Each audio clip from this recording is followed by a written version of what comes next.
Welcome back to the third episode of Barcelona. आज के video में मैं आपको लेके जाऊंगा La Sagrada Familia, Montjuic Castle, Park güell और लास्ट में आपको दिखाऊंगा ला बार्सिलोना बीच और उसके साथ साथ बहुत सारी अलग अलग चीज़ें। तो अगर आप इस सारी चीज़ें मिस नहीं करना चाहते हैं और अगर आप भी अपना लिस्ट बनाना चाहते हैं कि बार्सिलोना में आप कहाँ कहाँ घूम सकते हैं तो वीडियो को अंत तक देखिए। और अगर आपने मेरे पहले के दो वीडियो जो एपिसोड 1 और एपिसोड 2 अगर नहीं देखे हैं तो please after completing this video go and check out those videos, you will definitely love it. So without further adieu let's get started. is with you, but I know I got a lot to prove. They think we're too damaged to fix, but we're just working through a little rust. They like to say we're just young. Last video में आपने देखा कि मैं पहुंच चुका हूं telephonic the मोंजुइक, जहां से आपको मिलती है एक केबल कार जो आपको लेके जाती है मोंजुइक कासल की ओर।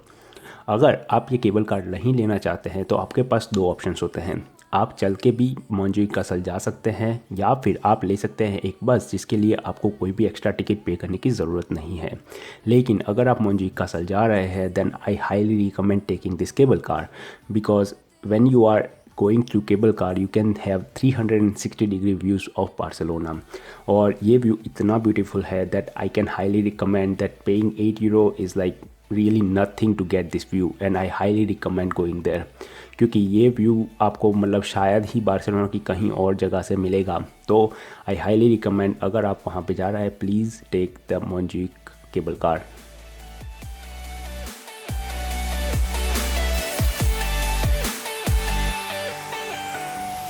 We go back and forth every time, waiting for one of us to cross the line. You got me, and I got you. वो है मेडिटेरेनियन सी और यहाँ पे हम देख सकते हैं पूरा बार्सिलोना। वहाँ पे है बीच में La Sagrada Familia. Oh look at the sea, it's so beautiful.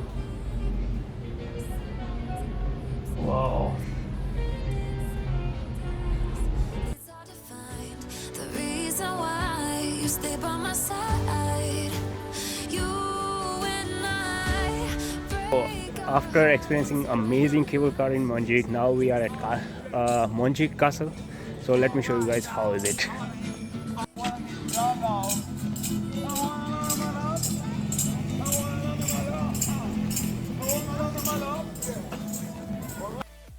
Because Montjuic castle is on a hill, वहाँ से आपको मेडिटेरेनियन सी का बहुत ही अच्छा व्यू मिलता है।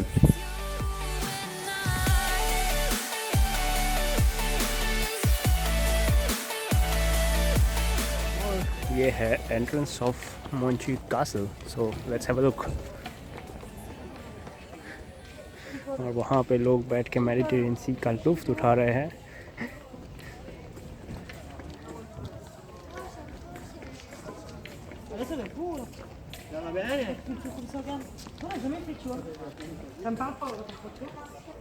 मोंजुइक कासल के गेट के अंदर जाते ही आपको दिख जाएगा एक रिसेप्शन जहाँ से आपको लेनी पड़ती है एक टिकट जो कि है बहुत ही नॉमिनल टिकट। मैं आ गया हूँ अंदर मोंजुइक कासल में और अगर आप 29 ईयर्स से यंगर है तो आपको सिर्फ देना पड़ेगा €3 to visit this castle and I highly recommend guys. So let's check out the castle and let's meet again. और यहाँ पे आप लिख सकते हैं इधर स्टेयर्स और इधर you can choose the lift and maybe let's see if we get the lift. Montjuic castle के अंदर जाते ही आपको दिखेगा एक बहुत बड़ा टेरेस जहाँ से आपको मिलता है मेडिटेरेनियन सी का बहुत ही बेहतरीन व्यू। ये मोंजुइक कासल एक्चुअली हिस्ट्री में बहुत ही फेमस है क्योंकि ये बनाया गया था 17वीं सेंचुरी के अंदर और तब से ये एक फोर्ट की तरह यूज़ किया गया था। लेकिन अभी रिसेंट हिस्ट्री में इसको यूज़ किया गया था एज अ जेल, तो इसी वजह से इसे एग्जीक्यूशन सेंटर और एक जेल की तरह इस्तेमाल करने की वजह से इसे ब्लैक हिस्ट्री में भी माना जाता है। मोंजुइक कासल में आते हैं तो आपको यहाँ पर मिलेगा एक मैप जो होगा इंग्लिश या फिर any other language if you want to have, और वो आप रीड कर सकते हैं और then you can have this beautiful view here in Montjuic castle. और मैं आपको रिकमेंड करूँगा कि 12 बजे के बाद और 3 बजे से पहले अगर आप ये कासल देखने जा रहे हैं तो आपको वहाँ पे बहुत ही कम लोग मिलेंगे क्योंकि दोपहर में होती है थोड़ी सी गर्मी, तो उसी वजह से बहुत ही कम लोग वहाँ पे आते हैं।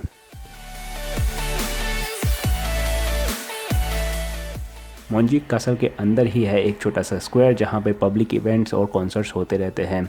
और जब मैं कासल विज़िट कर रहा था तो उसी समय पे वहाँ पे एक कॉन्सर्ट की प्रिपरेशन चल रही थी और उसी वजह से मुझे वो कॉन्सर्ट की प्रिपरेशन देखने का मौका भी मिल गया। वहाँ से मैं आगे बढ़ा तब मैंने देखा कि वहाँ पे हम फर्स्ट फ्लोर पे जाके मतलब बहुत ही बेहतरीन व्यू ले सकते हैं, तो मैं पहुँच गया उस व्यू को देखने के लिए। Every time waiting for one of us to cross the line. You got me and I got you. And we और ये है मोंजुइक कासल का एक टेरेस जहाँ पे आप आ सकते हैं ऑन द टॉप और you can have a really nice view of the Mediterranean sea. और यहाँ पे आप घूम सकते हैं चारों ओर, बहुत ही अच्छा व्यू है। यहाँ पे आप आइदर से बार्सिलोना सिटी का व्यू ले सकते हैं या फिर Mediterranean Sea. And it's just €3, so I would highly recommend if you guys are coming here, please have a look to Montjuic Castle just in €3 if you are under 29. reason why you stay by my side. You and I break our hearts. यहाँ पे मोंजुइक castle में एक छोटा सा museum जैसा है जो आप आके यहाँ पे सारे फ़ोटोज़ देख सकते हैं और आप हिस्ट्री भी पढ़ सकते हैं अगर आप इंटरेस्टेड हैं तो। मोंजुइक कासल ख़त्म करने के बाद मैं पैदल निकल गया सिटी सेंटर की ओर और मोंजुइक हिल नीचे उतरते समय भी आपको कई सारी चीज़ें हैं जो आप देख सकते हैं। तो घूमते घूमते हम पहुंच चुके हैं यहाँ पे एक अच्छे से बहुत ही ब्यूटीफुल फाउंटेन की तरफ और इट लुक्स अमेजिंग। सो अगर आप भी हमारी तरह वॉक कर रहे हैं मोंजुइक कासल से नीचे उतरने के लिए तो आप यहाँ पे आ सकते हैं और ये बहुत ही ब्यूटीफुल है और यहाँ से आप बहुत ही अच्छा मेडिटेरेनियन बीच सी बीच देख सकते हैं। मैं अराइव्ड इन सिटी सेंटर तो वहाँ पे एक छोटा सा कॉन्सर्ट चल रहा था जहाँ पे मैंने थोड़ा टाइम स्पेंड किया और उसके बाद मैं निकल गया वेगान सिनेमन रोल्स खाने के लिए जो कि मिलते हैं एक शॉप में जिसका नाम है देमासी। लेकिन अनफॉर्चुनेटली उस दिन सारे सिनेमन रोल्स उनके सोल्ड आउट हो चुके थे तो उसी वजह से मुझे ढूंढना पड़ा कुछ और वहाँ पे ही उसी स्ट्रीट पे मुझे मिल गई एक वेगान वाफ़ल की शॉप जहाँ से मैंने ली एक वेगान वाफ़ल जो कि थी बहुत बहुत बहुत ही डिलीशियस और उस शॉप का नाम था द क्रीम।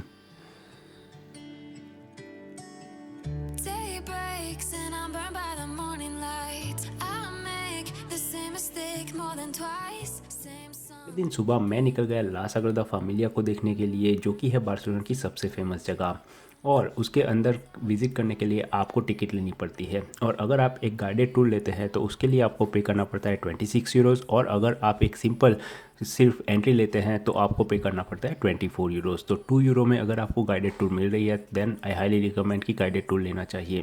मैंने गाइडेड टूर ऑलरेडी 4 वीक पहले ही बुक कर दी थी क्योंकि मोस्ट ऑफ द टाइम ये guided tours already sold out हो चुकी होती है। तो अगर आप भी विज़िट करना चाहते हैं तो मैं आपको रिकमेंड करूँगा कि कम से कम 4 वीक पहले गाइडेड टूर बुक कर लीजिए और उसकी लिंक मैं आपको डिस्क्रिप्शन में डाल दूँगा। तो अगर आपको भी वो गाइडेड टूर लेनी है तो आप उस लिंक के द्वारा अपनी अपॉइंटमेंट बुक कर सकते हो। Now let me tell you some interesting facts about La Sagrada Familia. ये प्रोजेक्ट दुनिया के सबसे लंबे चलने वाले प्रोजेक्टों में से एक है क्योंकि ये प्रोजेक्ट चल रहा है पिछले 139 ईयर्स से और अभी तक ख़त्म नहीं हुआ है। इसकी एक्सपेक्टेड डेडलाइन थी 2026 लेकिन अनफॉर्चुनेटली कोरोना की वजह से ये डेडलाइन भी एक्सटेंड हो चुकी है। और दूसरी बात कि ये एक ड्रीम प्रोजेक्ट था एंथनी गाउडी का जो कि थे दुनिया के सबसे बेहतरीन आर्किटेक्ट और उन्होंने इसको बनाने के लिए पूरी इंस्पिरेशन ली थी नेचर से और उनका मानना हमेशा यही था कि हमें नेचर में ही देखना चाहिए क्योंकि नेचर से ही हमें सारी की सारी इंस्पिरेशन मिलती है और हम भी एक पार्ट है नेचर का। तो उसी वजह से अगर आप ला साग्रादा फैमिलिया को देखते हैं तो वहाँ पे सिर्फ और सिर्फ नेचर ही दिखाई देगा। अगर आप भी मेरी तरह ले रहे हैं एक guided tour in Sagrada Familia then you will get also this kind of and earphones so आप सुन सकते हैं वो गाइड आपको पूरे साग्रादा फैमिलिया में लेके जाएगा और आपको सब कुछ बताएगा about the history about the architecture about Goudie and it costs like around €26 per person so let's say around 2,300-2,400 Indian rupees per person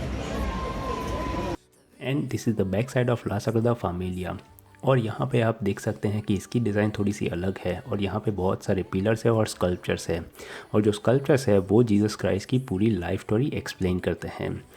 guided tour ख़त्म करने के बाद ही वहाँ पे है एक छोटा सा म्यूज़ियम जहाँ पे आप अंदर जा सकते हैं और उस म्यूज़ियम में एक्चुअली एंथनी गाउडी के बारे में सारी इन्फॉर्मेशन दी हुई है and you might be really impressed कि उस टाइम पे without even computer he designed whole this structure by himself, and he was so clever that he already designed for all the other architecture who will continue working after him, because this project he expected to be finished within 100 to 150 years.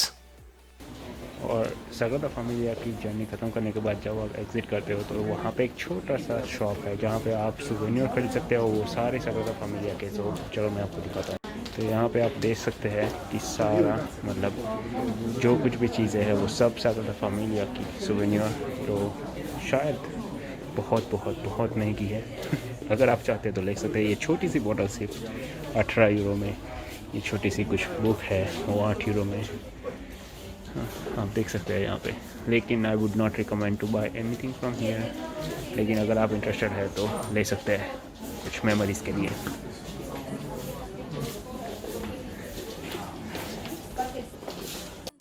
La सगरदा Familia के सामने ही है एक छोटा सा garden, और अगर आपने Instagram पे या कहीं पे भी ला सगरदा फैमिलिया के फ़ोटोज़ देखे हैं तो ये गार्डन से ही वो सारे फ़ोटोज़ लिए गए होते हैं। तो उसी वजह से अगर आपको भी बहुत अच्छे से फ़ोटो लेने हैं तो मैं आपको रिकमेंड करता हूँ इस गार्डन में जाइए, और वहाँ से आपको बहुत ही बेहतरीन फ़ोटोज़ मिल जाएंगे। इस वीडियो को बस यहीं तक रखते हैं, और नेक्स्ट वीडियो में मैं आपको लेके जाऊँगा पार्क ड्यूएल, तिबिदाबो और बार्सिलोना बीच। तो अगर आप वो वीडियो मिस नहीं करना चाहते हैं then please subscribe this channel, और अगर आपको ये वीडियो पसंद आया है then don't forget to hit the like button, and hope to see you in the next video. Thanks for watching. reason why you stay by my side.